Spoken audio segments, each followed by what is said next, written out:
Fin du mois d'avril 2024, temps de faire un bilan sur nos achats de ce mois-ci.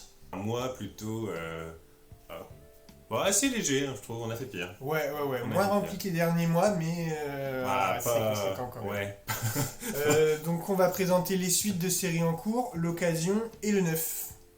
Tout à fait. C'est parti. Alors, je vais commencer avec le tome 9 de Windbreaker, que j'ai pas encore lu, donc je peux pas vous en dire plus sur celui-ci. Le tome 8 de une de mes séries coup de cœur du moment, Undergaster. J'adore cette série, c'est vraiment trop beau. Et le tome 8 m'a vraiment redonné goût. Le tome 7 avait été un peu... j'étais un peu mitigé, mais le tome 8 m'a vraiment donné goût.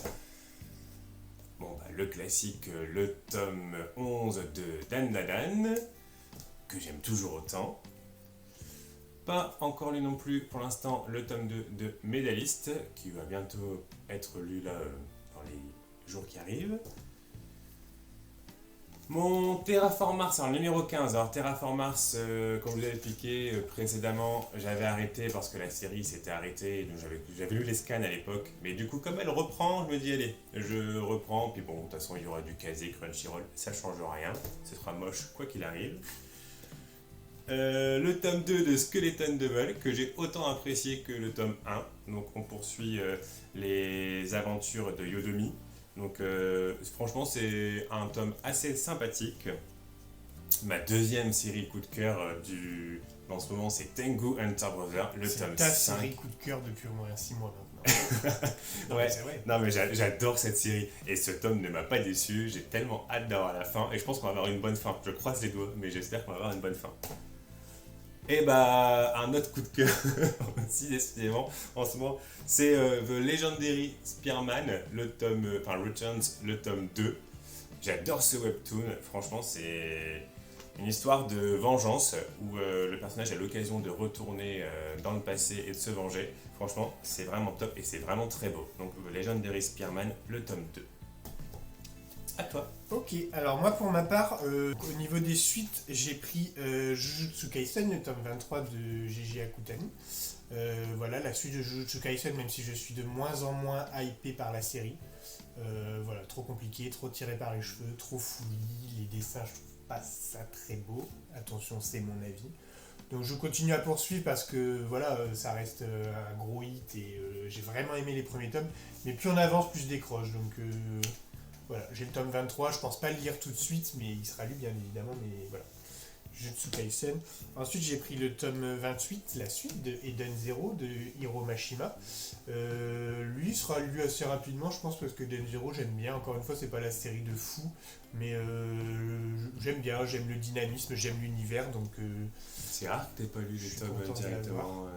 Bah non, après Jujutsu Kaisen, je lis les scans toutes les semaines, donc je suis à jour de l'histoire. Hein.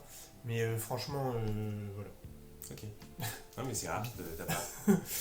Et après j'ai pris un de mes petits chouchous, Ranking of King, le tome 13 qui est sorti ce mois-ci. Voilà, même si j'adore les aventures de Boichi, je t'en parle souvent. Mais là je trouve que ça commence à être un peu long. Je sais pas, je dirais pas que je m'ennuie, mais c'est lent. J'ai l'impression qu'on n'avance plus.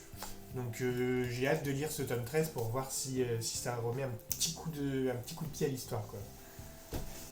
Ensuite, quelques occasions. Moi, j'ai eu, j'allais dire l'intégrale, c'est pas encore l'intégrale, mais l'intégrale à jour, je sais pas si on peut dire ça comme ça, de Chainsaw Man.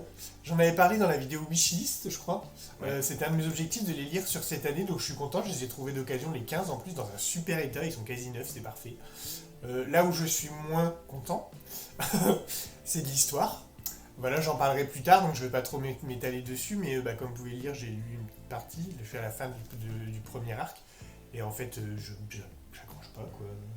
Je comprends pas trop ce que je lis. Le tout début, c'était ok, mais plus j'avance, moins je suis convaincu. Donc voilà, je suis quand même content de les avoir trouvés d'occasion, ça valait vraiment le coup. Après, à voir pour le contenu, j'en parlerai sûrement un peu plus tard, mais en tout cas, ils sont là, et ils sont beaux. De mon côté, pour l'occasion, j'ai 2 tomes. On a eu l'occasion de faire une raiderie où on a trouvé des tomes pour vraiment pas cher. Donc le tome de Monstrophobie, qui est une histoire qui parle en fait des discriminations par le biais d'un monstre. Alors je ne l'ai pas encore lu, donc je ne peux pas vous en dire plus pour le moment. Mais ça me tentait bien, et là, il était à 3 euros, donc ça valait le coup. Et c'est qui l'auteur? Il est nickel. Kazuki Minamoto, ok. Kazuki Minamoto. Et aussi parce que il était d'occasion et ça valait le coup et que je compte me les lire, mais c'est bizarre parce que du coup j'ai pris le tome 2 de Distress, je compte acheter le tome 1 là prochainement pour me les lire. Une série dont j'ai beaucoup entendu parler, qui me tente vraiment bien, puis il y a le tome 3 qui sort bientôt. Donc, du coup, t'as acheté que le tome 2. Pour l'instant, j'ai acheté que le tome 2 parce qu'il était d'occasion. Après, ça valait vraiment le coup quand même en termes de prix. Oui. Parce que c'est vrai, on le sait tous, hein, le papier est de plus en plus cher, les mangas, ça commence à devenir un budget. Donc on achète du neuf, on est content de le faire, bien évidemment, mais c'est vrai que quand on tombe sur de telles occasions, ça fait toujours plaisir au porte-monnaie. On en profite un peu quand même. Ça permet de découvrir aussi des séries qu'on n'aurait peut-être pas forcément tenté par manque de budget c'est ça. Habituellement. Voilà pour l'occasion ce mois-ci. Et on va finir avec les nouvelles séries qu'on a pris l'un comme l'autre. Alors, moi j'ai profité des 48 heures BD pour prendre le tome 1 de Sasaki et Miyano. Une série qui me tentait assez régulièrement, et donc je me suis dit, allez, pourquoi pas, pendant les 48 heures BD, le tome 1 en découverte à 3 euros. Donc, il faudra que je découvre encore. Je pense que je vais en acheter d'autres. C'est quoi, c'est du shoujo, c'est du yaoi? C'est du Boys Love. Du Boys Love. Ouais, c'est du Boys Love. Et donc non, mais je pense en acheter d'autres avant de les entamer. Ensuite, le tome 1 de Hallmark, que j'ai vraiment bien aimé. On est un peu dans un monde médiéval avec de la magie, des guerriers, des morts et tout ce qui me plaît, quoi. Et des graphismes vraiment plutôt sympathiques. Mais bon, j'aurai l'occasion de vous en parler. Ça, t'as bien accroché. Hein. Ouais, ça, j'ai bien accroché. La découverte ensuite de Kesambe avec son nouveau manga Réflexion. Du coup, dans ma wishlist, il y a les Echoes que j'ai pas encore trouvé, donc que j'ai pas encore pris, que je compte me prendre. Et puis il y avait cette série qui vient de démarrer, qui est sortie ce mois-ci, et j'avais envie de tenter par une autre histoire finalement. C'était vraiment sympa. C'est un bon début. J'ai juste une petite réserve sur le personnage qui est censé avoir 11 ans et qui a des réactions qui font pas les gamins de 11 ans. Mais voilà, sinon j'ai hâte de savoir la suite. Je pense que ça peut être sympa et si mes souvenirs sont bons, c'est pas très long, ça va être en 7 ou 8 tomes, on le mettra quelque part. Je sais plus. Et la dernière nouveauté de ce mois d'avril, c'est Profession Héros par Hirohata et le scénario Amanatu. Et c'est une lecture plutôt sympathique. Ça parle de quoi en gros? Alors, ça parle d'un personnage qui s'est retrouvé quand il avait 12 ans, projeté dans un monde où on se retrouve à devoir battre des monstres, des créatures, à faire des donjons ou autres. Donc il a été téléporté dans ce monde-là. Il a évolué, c'est devenu le plus grand héros dans cette partie-là. Et là, on le retrouve, finalement, il se retrouve téléporté de nouveau à 18 ans dans le monde réel. Donc, il est personne, il est au chômage et il a raté forcément l'école parce qu'il a un niveau scolaire d'un gamin de 12 ans. Donc, voilà, c'est son retour dans la réalité. C'est plus sympa que Jumanji. Enfin, quoique, c'est pas pareil. Okay. Mais non, franchement, c'était vraiment une bonne découverte. Les dessins sont vraiment sympathiques. Et le scénario promet de bonnes choses à voir par la suite. Alors moi de mon côté pour le 9 ce mois-ci, j'ai trouvé les Redskins. Alors je pense que c'est pas du tout connu, Redskins c'est un manga français, c'est fait par un réunionnais, Stark. C'est publié, la maison d'édition c'est des bulles dans l'océan. Voilà. C'est un manga français, donc moi je suis toujours content de soutenir un peu ce que font nos petits français et de découvrir les talents hors Japon. Ça fait longtemps que je l'ai cherché, mais c'était pas facile à trouver. Pour le coup, j'ai eu le tome 1 d'occasion en raiderie, et j'ai trouvé tout de suite derrière 9 les 3 tomes dans notre petite librairie habituelle. Donc j'ai pris, je suis super content. Pour l'instant, il y a 4 tomes, donc ça va être lu très rapidement, et j'espère que ça va être bien. depuis le temps que je les voulais, je suis assez content.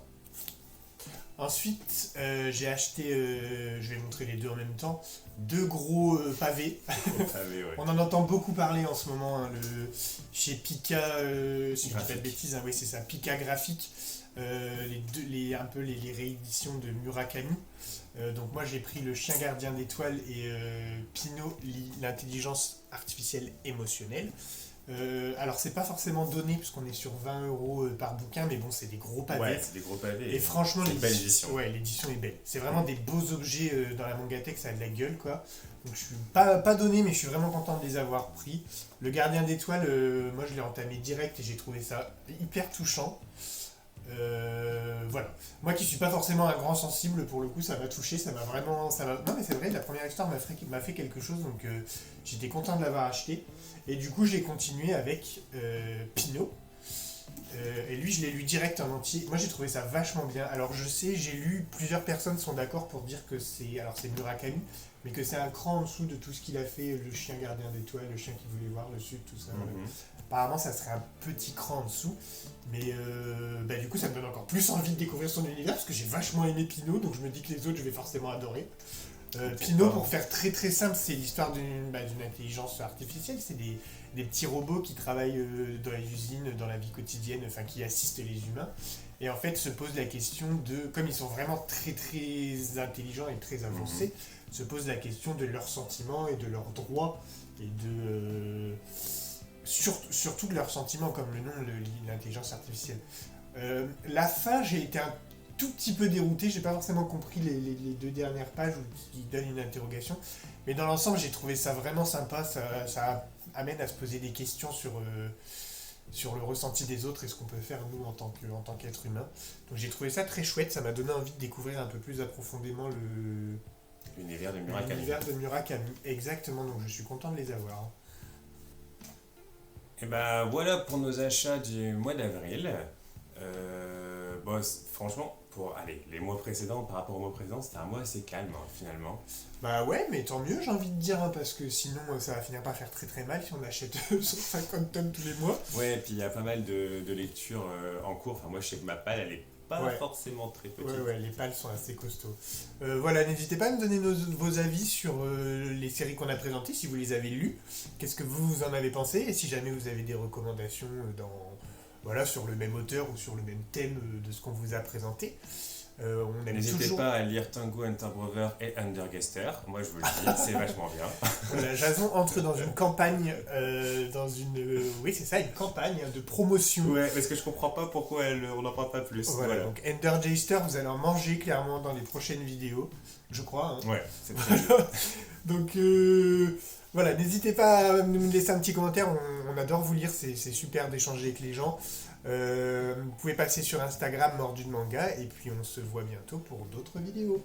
À bientôt.